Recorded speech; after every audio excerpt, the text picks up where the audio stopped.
नमस्कार मेरे भाइयों और मेरे भाइयों के सुंदर सुशील बहनों। Welcome back to my another new fresh video. दोस्तों, आज के यह वीडियो में मैं आप लोगों को मुख्यमंत्री सीखो कमाओ योजना से रिलेटेड एक ऐसा अपडेट देने वाला हूं जो कि मोस्टली लोगों को ये डाउट्स है। यानी कि फिलहाल तो मध्य प्रदेश में, जैसा कि आप सभी को पता ही होगा कि मध्य प्रदेश में विधानसभा के चुनाव हैं। उस चुनाव से चलते जिस कारण से मध्य प्रदेश में आचार संहिता लगा दी गई है दोस्तों। तो आचार संहिता जब लग जाती है तो ज़्यादातर कामकाज में रुकावटें आती हैं। जितने भी होते हैं सरकारी कामकाज या कि सरकारी योजनाओं से रिलेटेड जो भी होता है बेनिफिट्स, तो उसमें काफ़ी ज़्यादा रुकावटें आ जाती हैं।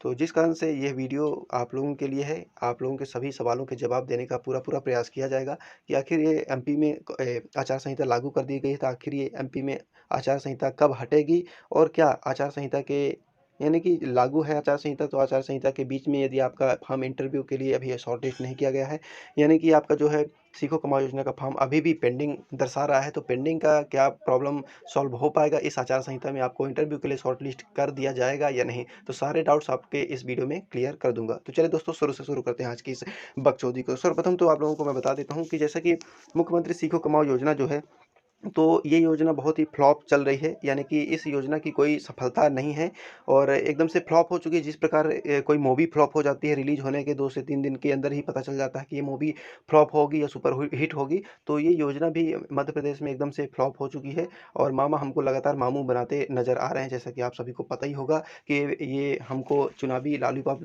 मतलब चुसा दिए हैं। जैसा कि आप लोगों को पता होगा कि चुनाव में वोट बैंक बनाने के लिए मामा जी का यह योजना थी। तो कोई नहीं, हमसे क्या मतलब, परंतु मैं आप लोगों को ये जानकारी देने वाला हूँ। यदि आप लोग ये जानना चाह रहे हो कि जो पेंडिंग का फॉर्म है आपका, पेंडिंग की प्रॉब्लम से आप लोग जूझ रहे हो, तो जो पेंडिंग की प्रॉब्लम है तो आपकी बस नहीं है दोस्तों। मतलब कि 100 में से आप लोग मान लीजिए कि 80 से 90% लोगों की ये जो पेंडिंग की प्रॉब्लम है तो सभी की है एक तरफा। यानी कि 10 से 15 ही प्रतिशत लोग हैं जिनको सक्सेसफुली कंपनियों में ट्रेनिंग मतलब कि चल रही है उनकी, और उनको जॉब मिल चुकी है। ये कहने का ये तात्पर्य है। तो यानी कि दोस्तों, आप ऐसा इकलौते नहीं हो कि आपका बस फॉर्म पेंडिंग है, ठीक है? तो आप निष्फ़िक्र हो जाइए। जैसा भी कोई होता है कि दोस्तों, ये कंपनी वालों पर निर्भर करता है। कंपनी वाले आपके फॉर्म को, यानी आप देखकर आपको इंटरव्यू के लिए शॉर्टलिस्ट कर रहे हैं या नहीं कर रहे हैं। इसके बाद आपका इंटरव्यू होगा।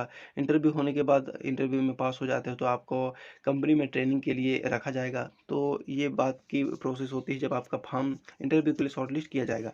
तो मैं आप लोगों को ये बता दूं कि दोस्तों, जैसा कि 17 नवंबर 2023 को मध्य प्रदेश में विधानसभा के चुनाव हैं, ठीक है? और कमलनाथ की और मामा जी, यानी कि मामू बनाने वाले मामा जो शिवराज सिंह चौहान, इन दोनों का आपस में टक्कर है। जो भी जीता वही सिकंदर, यानी कि सरकार बदलने वाली है और मैं तो यही चाहूँगा कि सरकार बदल जाए। और दोस्तों, एक बात और आपने नोटिस किया होगा तो मैं बता दूं कि जैसे कि मुख्यमंत्री सीखो कमाओ योजना के ऑफिशियल पोर्टल में जब आएंगे तो यहाँ राइट साइड मामा जी की मुस्कुराती हुई एक फ़ोटो नज़र आती थी, तो वो गायब हो चुकी है। तो अब आप लोग सोचोगे कि ये अब योजना फ्रॉड हो चुकी है क्या, यानी कि मामा जी ही गायब हो गए? तो दोस्तों, मैं आप लोगों को बता देता हूँ कि मध्य प्रदेश में आचार संहिता लागू हो चुकी है। तो मामा जी क्या, मामा के कोई भी चमचे भी नज़र नहीं आएंगे अभी फ़िलहाल इन योजनाओं के अंतर्गत, या कि किसी प्रकार का उनका प्रचार प्रसार नहीं होगा। चाहे कोई भी योजना हो, चाहे कहीं भी हो, परंतु उनका किसी प्रकार का कोई फ़ोटो तस्वीर नहीं नज़र आएगी दोस्तों। तो इसलिए उन मामा जी की फ़ोटो यहाँ से गायब कर दी गई है जब तक आचार संहिता लागू है। और जब तक चुनाव की पूरी प्रोसेस विधिवत कार्यवाही नहीं हो जाती है तब तक मामा जी नज़र नहीं आएंगे किसी भी सरकारी पोर्टल में और किसी भी सरकारी कार्यालय में। ना ही उनके पोस्टर बैनर कुछ भी दिखाई देंगे। तो ये होता है आचार संहिता का दुष्प्रभाव। तो सभी को झेलना पड़ता है। सभी के नियम होते हैं, टर्म्स कंडीशंस होती हैं, ये सब फॉलो करना पड़ता है, ये गाइडलाइंस होती हैं। तो दोस्तों, मैं आप लोगों को ये बता दूं कि ये जो आचार संहिता के बाद ही, आप लोग मान लीजिए कि आचार संहिता के बाद ही आपका जो है इंटरव्यू के लिए शॉर्ट लिस्ट किया जाएगा, यदि ये कंपनी वाले चाहें तो, ठीक है? यदि कंपनी वालों को जितनी वैकेंसियाँ थी उनके पास और जितने, तो उनके सारे अभ्यर्थी फुल हो गए होंगे, तो आपका जो है फॉर्म पेंडिंग ही रहेगा।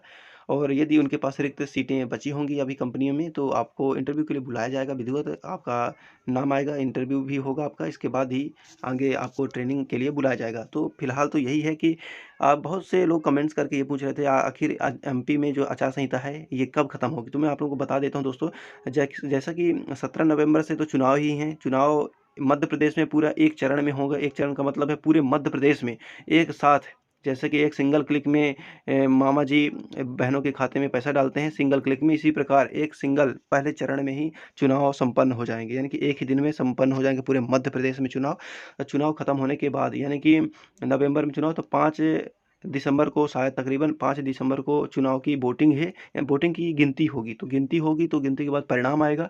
अब परिणाम आएगा तो वही सिकंदर होगा। तो दोस्तों सिकंदर बनने के बाद ही ये योजना कंटिन्यू चलेगी यदि मामा जी सत्ता में रहते हैं। अगर मामा जी सत्ता में नहीं रहते तो फिर आप भूल जाइए मुख्यमंत्री सीखो कमाओ योजना, और आपका फिर फार्म पेंडिंग ही रहेगा हमेशा। ये योजना फ्लॉप है, ये तो अभी मैं बोल रहा हूँ, ये आप लोग भी मान लीजिए और आप लोग मानते ही होंगे कि ये योजना बिल्कुल फ्लॉप है और बेरोजगारों के हित में इस योजना के अंतर्गत कुछ दिखाई नहीं देता है। ये सब चुनावी लॉलीपॉप है और कुछ नहीं दोस्तों।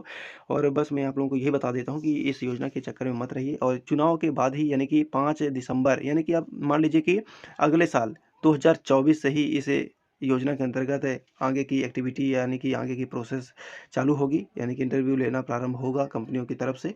तो फिलहाल तो यही है कि अगले साल से ही आप इंतज़ार कीजिए। आचार संहिता तो इस साल तो पूरा ही महीना रहेगा, चुनाव दिसंबर तक चलेंगे, दिसंबर तक, यानी कि वोटों की गिनती होगी और मतगणना होगा। इसके बाद ही ये सब रिजल्ट आने के बाद ही नई सरकार का गठन होगा, इसके बाद ये योजना आगे कंटिन्यू होगी। और दोस्तों मैं अपनी बताऊं तो मुझे तो नहीं लगता कि यह योजना आप लोगों के हित के लिए बनाई गई है, हम लोगों के लिए हित के लिए बनाई गई है। और ये तो बस चुनावी माहौल है जिस कारण से इस योजना को मतलब कि रिलीज करना पड़ा, जिस कारण से कि जो युवा हैं वो भी आकर्षित हो सकें 8 से 10 हज़ार रुपये में। और क्योंकि देखिए लाडली बहनों को भी पैसे देकर उनको आकर्षित किया जा रहा, और बचते हैं सिर्फ भाई और यानी कि भांजे, तो उनके लिए ये योजना बना दी गई और उम्र सीमा रख दी गई 18 वर्ष से 29 वर्ष तक। और अब लाडली बहनों को जो 21 वर्ष की हो चुकी हैं उनको भी, और उनकी शादी नहीं हुई उनको भी अब लाडली बहन बोला जाएगा, क्योंकि उनके भी अब मामा जी यदि जीत जाते हैं तो उनके भी फॉर्म भरवाने के लिए अनाउंस कर दिया गया है। पहले ही घोषणा कर दिए थे मामा जी, क्योंकि मामा जी बहुत ही शातिर माइंड के हैं, बहुत ही शातिर खिलाड़ी हैं। तो दोस्तों आप लोग बच के रहिएगा, ज़रा सोच समझ के वोट डालिएगा, जिसको भी डालिएगा। मैं ये नहीं कह रहा हूँ कि किसे देना है आपको किसे नहीं, पर ज़रा एनालिसिस करके दीजिएगा, आगे पीछे का भविष्य सब देख कर, ठीक है? क्योंकि आगे का भविष्य युवा के हाथ में ही है। तो आप लोग अपना जो मत है एकदम से बहुत ही अच्छा निर्णय लेकर ही करिएगा। तो दोस्तों एक बात रियल में ये बताना कि क्या आपको यदि सीखो कमाओ योजना के अंतर्गत किसी कंपनी के द्वारा इंटरव्यू के लिए शॉर्टलिस्ट कर दिया जाता है और 8 हज़ार रुपये मिलता है 8 से 10 घंटा जॉब के, तो आप लोग करोगे या नहीं? हाँ या और ना में जवाब आप लोग कमेंट बॉक्स में कमेंट कर दीजिएगा। तो चलिए दोस्तों आज के लिए बस इतना ही। वीडियो यदि ज़रा सा भी पसंद आए तो वीडियो को लाइक करते हुए चैनल को भी सब्सक्राइब कर लीजिएगा। इसी तरह की मोर अपडेट्स आपको हमेशा मेरे चैनल पर मिलती रहेगी।